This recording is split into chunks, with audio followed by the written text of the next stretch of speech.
Hey guys, Dr. Kristie Ennis, physical therapist, certified strength and conditioning specialist and nutritionist.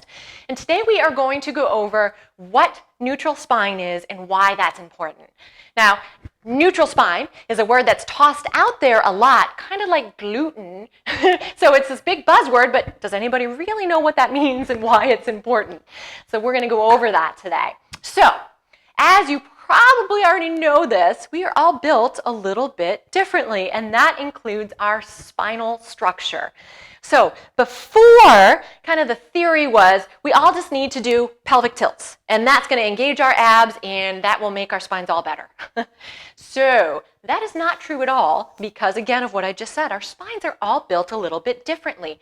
So what neutral spine really means is the position that your spine is in that feels the best to you when you're doing exercise. So it's going to be very different for everybody.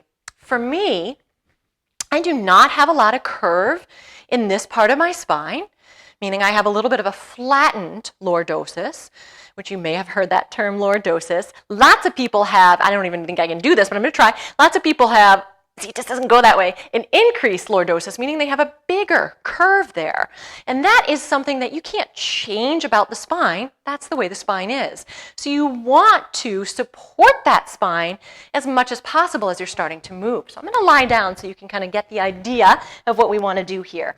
So for me, because my spine is a little bit flatter, what I usually have people do is rock that pelvis back and forth.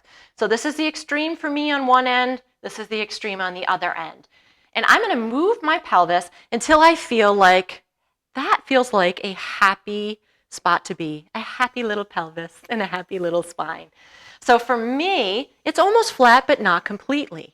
Now, this is keeping, like I said, that spine neutral, and they're probably you are applying less force to that spine when it's in your neutral position. So now, as I start to move my legs and my arms, I can focus on keeping this in that position and straight so that I'm actually strengthening around it instead of adding extra force to it. That really does make sense once I explain it. So if you are somebody with more of a curve, you're going to have a little bit more of an arch to the spine. But again, the key thing, finding that little pelvic tilt and the position that's really comfortable, holding that, of course, breathing, and then you're adding your movement to that. Pelvic tilts, unless it feels really super duper good, are not an exercise I give very often unless somebody's just really tight and needs to move. What you want to focus on instead, that little belly button, kind of pulling that in once you're in your neutral spine to really beef up that support that you've got, okay? And very carefully getting up when you're moving positions as well. So you can find your neutral spine in sitting or in standing. I just find it's easier to do lying down as well. And really work on, even when you're doing standing exercises and seated exercises, to make sure you try to keep your body in that position. The way you unlock the muscles that are not supposed to be tight, and you can strengthen the muscles that are supposed to be strengthened. So thank you so much for tuning in. For more help on injury treatment and prevention, I do offer online and in-office appointments. So please shoot me an email if you need extra help. Thank you, guys.